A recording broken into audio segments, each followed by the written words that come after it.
श्री स्वामी समर्थ।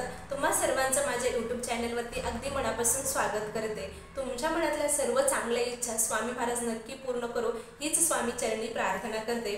आणि आजच्या व्हिडिओला सुरुवात करूया। आजच्या व्हिडिओमध्ये आपल्याला एक अशी माहिती मी तुम्हाला सांगणार आहे जे की तुमच्या मुलांसाठी, तुमच्यासाठी किंवा घरातील प्रत्येक व्यक्तीसाठी, आपल्या घरासाठी फायदेशीर ठरेल। तर व्हिडिओ कंटिन्यू बघत राहा आणि आवडला तर नक्की लाईक, शेअर आणि कमेंट करायला विसरू नका।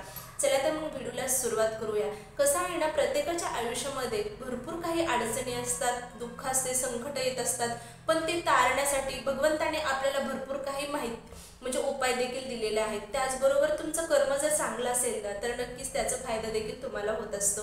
प्रारब्ध कर्म हे आपल्याला म्हणजे जीवनाच्या वाटेवर म्हणजे भेटणारे स्थळ आहेत। जर तुम्ही चांगलं कर्म करत राहिलात तर तुमच्या जीवनामध्ये भरपूर काही अडचणी जरी आल्या तर नक्की त्याच्यामध्ये योग्य तो मार्ग तुम्हाला तुमचा भगवंत, आपले श्री स्वामी समर्थ आपल्याला देत असतात आणि सतत ते म्हणत असतात, पुढे चल, म्हणजे भिवू नकोस, मी तुझ्या पाठीशी आहे, मागे बघू नकोस। एखादं जर तुम्ही कार्य पार पडत असाल आणि त्यावेळेस तुम्हाला भरपूर काही समोर तुमच्या अडचणी दिसत असेल तर आपल्याला आपल्या पाठीवरती आपल्या गुरूंचा हात असेल किंवा आपल्याला स्वामी म्हणत असतील की चल तू बघ, तुला पुढे जायचं आहे, पाठीमागं पाहायचं नाही, असं मोठं बळ देणारं कोणी असेल तर खूप म्हणजे तो मार्ग, जो काही संकट आलेला आहे तो पुढे जाण्यास आपलं मन सुद्धा आपल्याला सांगत असतं की चल आता घाबरायची वेळ नाहीये। असंच तुमच्या जीवनामध्ये जर काही अडचणी असतील किंवा तुमच्या मुलं ऐकत नसतील किंवा मुलं अभ्यास करत नसतील, त्यांचा अभ्यासामध्ये मन लागत नसेल किंवा तुमच्या घरामध्ये एखादा आजारी व्यक्ती असेल किंवा सतत काही ना काही त्याचा आजार असतो किंवा दुखत असतं,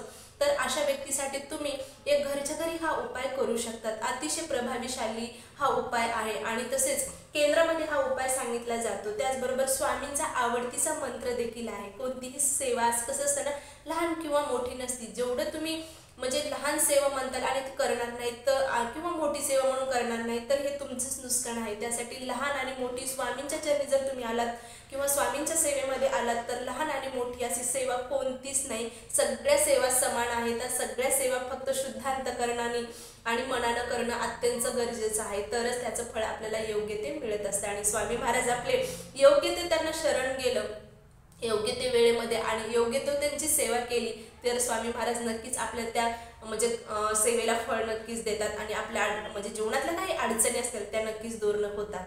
अशी सेवा आहे ही तारक मंत्राची। अतिशय प्रभावी हा तारक मंत्र आहे। मी स्वतः अनुभव घेतलेला आहे म्हणून मी तुमच्यासोबत शेअर करण्यासाठी आलेले आहे की खरंच तुम्ही तारक मंत्राचा हा उपयोग करा, नक्कीच तुमच्या मुलावरती प्रभाव पडेल। आणि त्याचबरोबर तुमच्या घरामध्ये काही कटकटी वगैरे असतील किंवा कटकट होत असतील, वादविवाद होत असतील, त्यावर सुद्धा हा उपाय नक्की म्हणजे करा तुम्ही।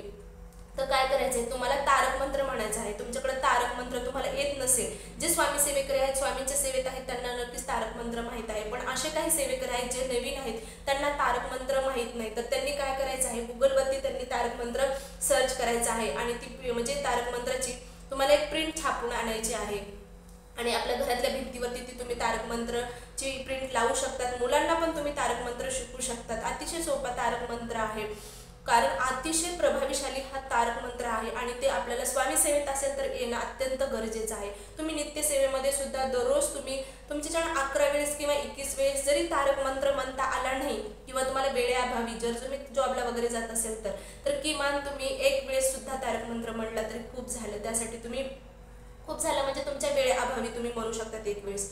असंच तुम्हाला एक ग्लास घ्यायचा आहे, त्याच्यामध्ये पाणी घ्यायचं आहे आणि आपला उजवा हात त्या ग्लासावरती ठेवायचा आहे आणि उदबत्ती देखील साईडला लावायची। ही सेवा तुम्हाला स्वामी समर्थ महाराजांच्या समोर बसूनच करायची आहे। तर उदबत्ती लावायची आहे, धूप लावायची आहे आणि एकीकडे आपल्याला एक ग्लासभर पाणी घ्यायचं आहे, त्याच्यावरती आपला उजवा हात ठेवायचा आहे आणि 11 वेळेस किंवा 21 वेळेस, शक्यतो 21 वेळेस तुम्हाला तारक मंत्र म्हणायचं आहे। तारक मंत्राचं ते तीर्थ जे आहे ते तयार झालेलं 21 वेळेस तुम्ही म्हणलेलं ते तुमच्या मुलांना किंवा मुलांना द्यायचं आहे, तुम्ही प्यायचं आहे थोडंसं, घरातल्या प्रत्येक व्यक्तीला हे तुम्हाला म्हणजे तीर्थ द्यायचं आहे। अतिशय पवित्र तीर्थ आहे, त्याच्यावरती तारक मंत्राचा प्रभाव पडलेला आहे आणि तारक मंत्र म्हणताना अतिशय शांत मन लावून तुम्हाला तारक मंत्र म्हणायचं आहे। प्रत्येक शब्दाचा अर्थ समजून घ्यायचा आहे, असं फास्टमध्ये म्हणायचं नाही किंवा ठीक आहे फास्ट म्हणून तुम्ही 21 वेळेस म्हणायचे आणि झालं आणि ते तीर्थ। अतिशय मन लावून तुम्हाला तो तारक मंत्र म्हणायचा आहे, खूप प्रभावी आहे। आणि तुम्ही जर तो तारक मंत्र म्हणत असताना तुम्हाला भास देखील होईल स्वामी माझ्या समोर म्हणजे माझ्या सोबत आहेत, प्रत्येक अडचणीत प्रत्येक शब्दामध्ये स्वामींचा तुम्हाला सहवास असल्याचं म्हणजे भास होईल. खूप छान असं तारक मंत्र आहे आणि ते तीर्थ तुम्हाला तुमच्या घरातल्या सर्व व्यक्तींना, मुलींना, जे कोणी आजारी व्यक्ती आहेत त्यांना द्यायचं आहे आणि थोडंसं पाणी आपल्या घरामध्ये तुम्हाला शिंपडायचं आहे. चारी कोपऱ्याला थोडं थोडं असं शिंपडायचं आहे.